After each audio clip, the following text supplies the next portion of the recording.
sengizamile ukuthula and it's been a lot. I've been getting text with this nigga. But he's not doing it.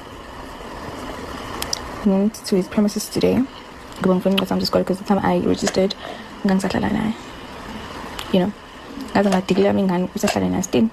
Yes, also well, unfortunately, here I am, and I don't give a shit because my dad is doing everything for my son. But I went to the premises here because then what's yeah.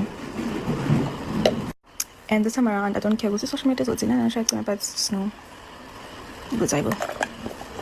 Inkenga enkulu. Kule yami ingane yondle ubaba wayo, and I don't even care like usona ubaba because vele from the beginning akaze bezwane baba nomyeni wakhe. But ngisho mina because ngathela ngenyonge today and I can't run. Hey bada, ngisithole intombazane ukusebenza naye. And I spoke about it. Athi hayi mantombazane. Niyothakatha kafela, but I don't care ukuthi wenzana between them, but I just want my clothes. Thatha sinika ngathi bring back my clothes. Because when it comes to my parents, ukuthi my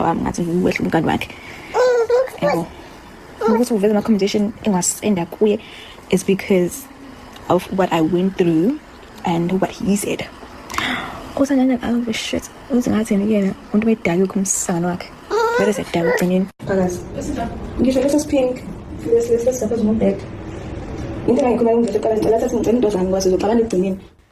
Ey weyoli awusiyeke ngampela ke manje sakukhuza wangalalela manje kancane uzotshela thina kancane wena sathi myeke kanjalo. You should have bought new books from the beginning instead of going laphayana. Guys, molweni namgelekile nonke kwezi Chisabhe Entertainment. Once again, nguYolanda Gumbi lona who has decided to expose ex-husband yakhe ke ekungumdletshe. Uyatsho into ba yey akondle nanku umntu.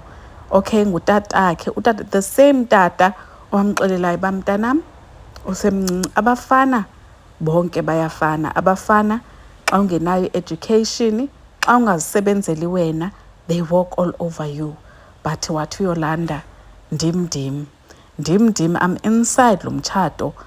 Awuzongixelela lonto, not apha kumtata. I'm going there and no one can stop me.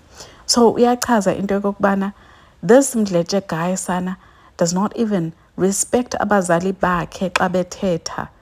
Uthi uthetha noba kanjani nabazali bakhe ngathi wehla emthini. Uthi akayingeni indaba ye-respect. And recently uya found out into yoba njengoba incwadi zakhe zonke zesikolo wazishiya phayana, wathatha isiqu sakhe nomntanakhe bagoduka. Uthi hayi ubhuti lo uhlala ne-same woman endake ndamqulisa ndathi yebhuti itheni nje ingathi there's something going on with this woman osebenza naye. Wathi utata ayikho lonto. Uthi but today bahlala bobabini, they are dating. Uthi yo fear woman. Yes Yolanda, fear woman. Nawe Yolanda ubaby mama ndiyakhumbula ekhala apha on social media esithi hayibo Yolanda, this is my baby daddy, uyandibetha undenza zonke izinto. Wathi wena I am peculiar, I am different and the exception kuba ndilitshintshe.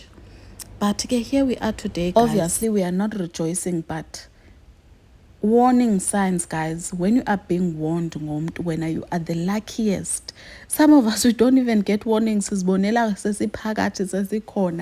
When you've been warned by several sources, but still wathi ndifuna ukungena emlilweni. So yake nazo indaba ze horror, guys. Your thoughts must get engaged and zonbona shortly. Bye guys.